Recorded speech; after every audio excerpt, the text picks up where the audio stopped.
ఫోటోలో కనిపిస్తున్న 5 మంది లంచ్ కొడుకులు కేరళలోని కొట్టాయంలో ఒక నర్సింగ్ కాలేజీలో థర్డ్ ఇయర్ చదువుతున్నారు. నా కొడుకులు కాలేజీకి వెళ్ళి చదువుకుంటారా అంటే ర్యాగింగ్ చేసి స్టూడెంట్స్ని, వీళ్ళ జూనియర్స్ ఫస్ట్ ఇయర్స్ ఎవరైతే ఉన్నారో ఒక 3 స్టూడెంట్స్ని అతి కిరాతకంగా వాళ్ళ ప్రైవేట్ పార్ట్స్కి డంబెల్స్ని కట్టి వేలాడదీయడం, అలాగే కెమికల్స్ని వాళ్ళ ప్రైవేట్ పార్ట్స్ మీద పోయడం, విపరీతంగా కొట్టడం.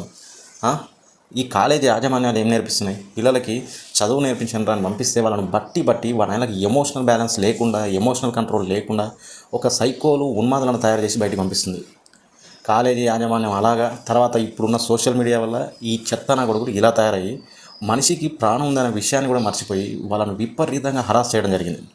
దాన్ని తట్టుకోలేక మళ్ళీ మీరు పోలీసులకు చెప్తే గిన చంపేస్తామని బెదిరిస్తే ఆ నొప్పిని భరించలేక వాళ్ళు తప్పనిసరి పరిస్థితుల్లో పోలీసులకు ఇన్ఫామ్ చేయడం జరిగింది.